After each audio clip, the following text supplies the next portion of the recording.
There is a reason you feel a physical wave of relief when you cancel plans. It's not because you're lazy. It's because your nervous system is trying to save you from a modern world it wasn't built to handle. There is a specific moment that everyone who loves staying home understands intimately. It's not the moment you get into bed. It's the moment you step through your front door and hear the lock click shut behind you. In that split second, something physical happens. The tension in your shoulders drops. The buzz of the outside world, the traffic, the office politics, the forced small talk suddenly cuts out. For years, society has told us that this relief is a symptom of something wrong. We are told that putting yourself out there is the only way to be successful, and that staying in is a sign of avoidance, anxiety, or antisocial behavior. But what if that is completely backward? Psychologists and neuroscientists are beginning to paint a very different picture. They are finding that the desire to stay home isn't about hiding from the world. It is about regulating it. It is a sign of a nervous system that is prioritized for depth over breadth, and a brain that requires a low-threat environment to reach its peak intelligence and creativity. If you have ever felt guilty for choosing a quiet night in over a crowded night out, this is for you. We are going to dismantle the guilt and look at the real psychology of why you love staying home and why that preference might actually be your greatest superpower. To understand why you love being home, we have to look at what happens to you when you go out. We live in a culture that romanticizes extroversion. We celebrate the people who are constantly busy, the ones posting from parties, the ones who seem to draw energy from noise. Because of this, we treat silence like it is suspicious. We treat stillness like it is laziness. But for many of us, the outside world feels less like an opportunity and more like a survival test. When you are in a crowded environment, a busy office, a loud restaurant, or a party, your brain is doing an incredible amount of work that you might not even be aware of. It is processing thousands of microsignals every minute: the volume of the music, the flickering lights, the tone of someone's voice, the temperature of the room, and the emotional state of the people around you. Psychologists have found that people who prefer home often have a higher sensitivity to these external stimuli. This doesn't mean you are sensitive in an emotional, fragile way. It means your biological hardware is set to high resolution. Your brain processes the world more intensely. So, when you are out there navigating the noise of constant comparison and performance, you aren't just hanging out. You are managing a flood of data. This brings us to the first major psychological concept we need to discuss: the cost of the social mask. Think about who you are when you are in public. There is a version of you that smiles on command, the version that knows exactly what to say to keep a conversation going even when you are bored, the version that laughs at jokes that aren't funny just to be polite. This is what psychologists call impression management, or simply the mask. Wearing this mask requires a fuel source. It burns glucose in your brain. You have to monitor your posture, your tone, and your reactions to ensure you fit in. For extroverts, this cost is low. But for those of us who love home, the cost is exorbitant. When you finally get home and close that door, you aren't just entering a building. You are dissolving the mask. You are entering the only place in the world where you don't have to perform. The social version of you, the one who is constantly scanning for approval, can finally retire. And what is left? The raw, unfiltered version of you, the one that doesn't need to impress anyone, the one that just exists. This is why that feeling of safety at home is so addictive. It's not just about comfort. It's about the cessation of performance. It is the nervous system saying, "Here, finally, I can rest." But there is a trap here, and I want to address it early because it's something many people in their 30s and 40s struggle with. It's the guilt. You might find yourself sitting on your couch, perfectly comfortable, but in the back of your mind, there is a nagging voice saying, "You should be doing something more. You should be out. You are missing out." Social media weaponizes this guilt. You scroll through your feed and see the highlight reel of other people's lives, the vacations, the dinners, the gatherings, and you feel like you are failing to keep up. You feel like life is happening somewhere else. But here is the truth that the photos don't show you. Everyone is chasing peace. The people at the party are often drinking to relax. The people traveling are often running away from their routine. They are looking for the exact feeling that you have already found sitting in your favorite chair. For some people, peace looks like movement. For you, peace looks like stillness. And there is a biological reason for that. When you are at home, you are in what scientists call a low-threat environment. In this state, your body stops producing as much cortisol, the stress hormone. When cortisol drops, your cognitive functions change. You stop scanning for danger or social rejection, and you start looking inward. This is why your thoughts often feel clearer at home. It's why you might suddenly get emotional when you are alone in your kitchen. When your guard drops, all the feelings you've been holding back during the day finally rise to the surface. It's not a breakdown, it's a release. It is healing disguised as quiet. Now, you might be thinking, okay, that explains the relief, but is it healthy to spend this much time alone? This is where the science gets really interesting. There is a pervasive myth that spending time alone leads to loneliness, but solitude and isolation are two completely different things. Isolation is when you want to be with others, but cannot be. Solitude is when you choose to be with yourself because you enjoy the company. Psychologists who study solitude have found something fascinating. People who spend intentional time alone tend to score higher on measures of emotional intelligence. Why? Because they are reflective. When you are constantly surrounded by people, you are often reacting to them. You are mirroring their emotions, responding to their needs, or defending your own ego. You rarely have time to process what you actually feel, but in the stillness of your home, you process. You observe your own thoughts instead of running from them. You replay conversations and realize what you actually meant. You feel the weight of a sad moment or the lightness of a happy one,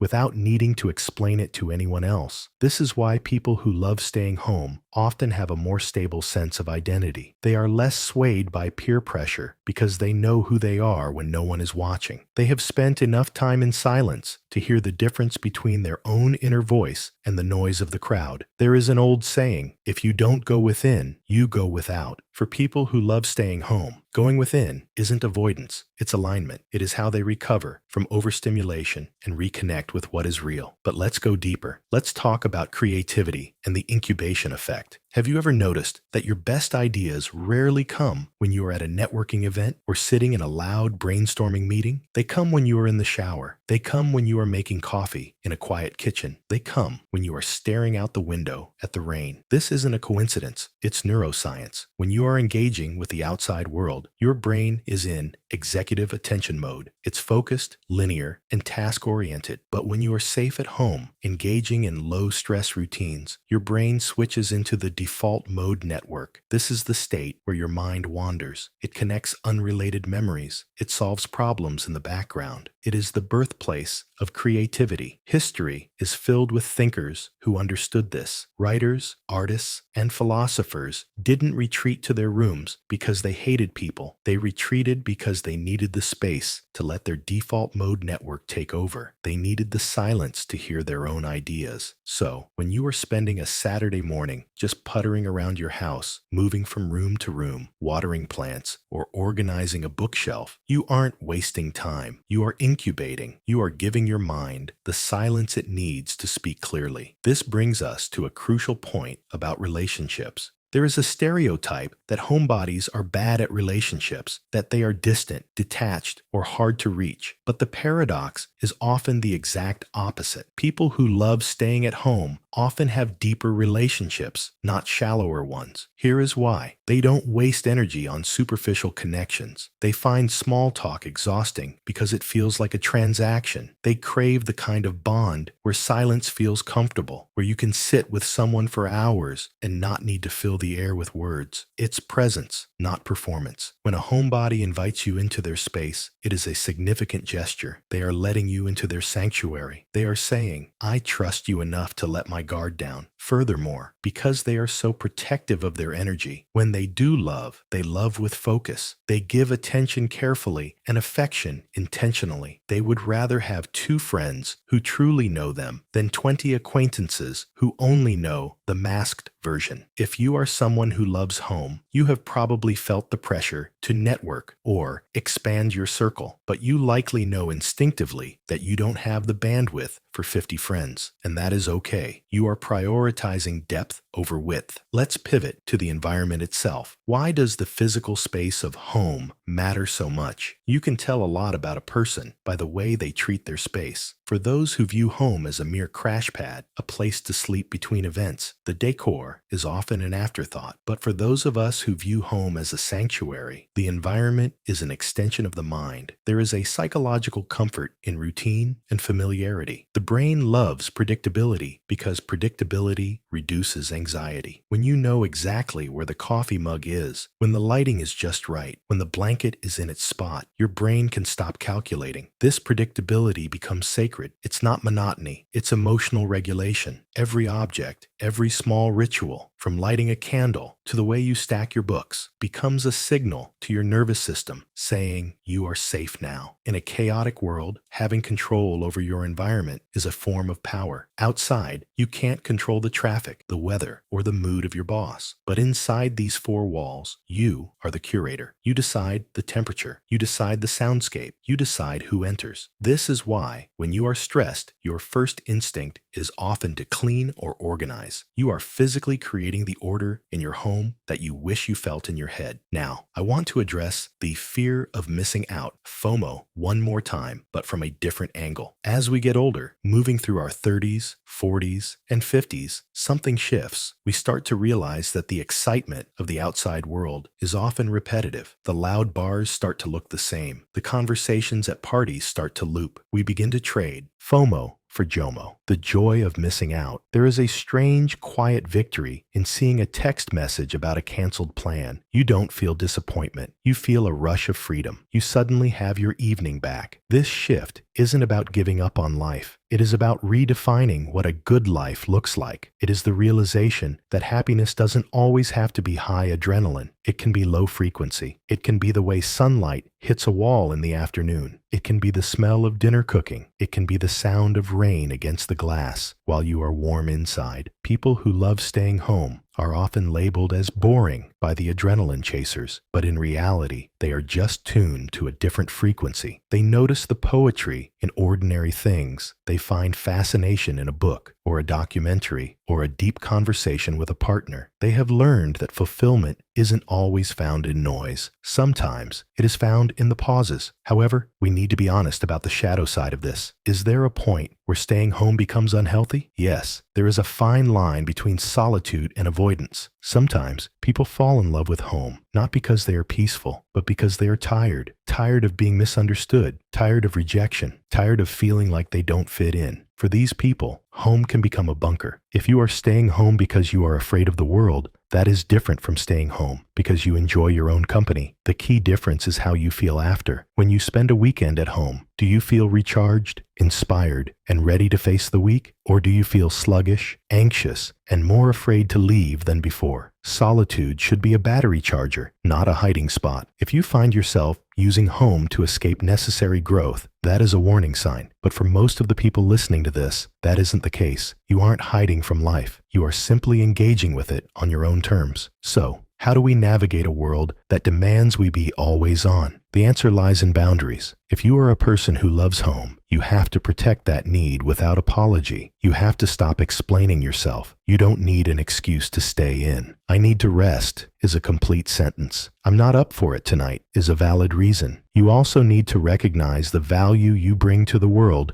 because of your nature. The world needs the quiet ones. It needs the observers. It needs the people who can sit in a room and not need to fill the silence. When you do step out, you bring a different kind of energy. You bring calm. You don't add to the chaos. You absorb it and neutralize it because you have taken the time to recharge. You can be present in a way that the constantly busy person cannot. Think about the people you go to for advice. Are they the ones who are running 1,000,000 miles an hour, checking their phones every 2 seconds? Or are they the ones who sit still, look you in the eye, and actually listen? Usually, it's the latter. And usually, that person loves staying home. There is a concept in architecture called prospect and refuge. Humans have an evolutionary need for prospect, the ability to see wide distances and opportunities. But we have an equal need for refuge, a safe, enclosed place where our backs are covered. Modern life is all prospect. It's all open offices, glass walls, social media exposure, and constant constant visibility. We are overexposed. Your home is your refuge. It is the cave where you return to lower your heart rate. It is the modern temple. So, if you are someone who loves staying at home, I want you to reframe your narrative. You are not antisocial. You are pro-peace. You are not lazy. You are actively recharging. You are not boring. You are intellectually self-sufficient. You have built a life where you don't need constant external validation to feel good. You have built a peace that no one can take away because it doesn't depend on anyone else. The next time you decline an invitation to stay on your couch, don't feel guilt. Feel gratitude. Gratitude that you have a sanctuary. Gratitude that you enjoy your own company. And gratitude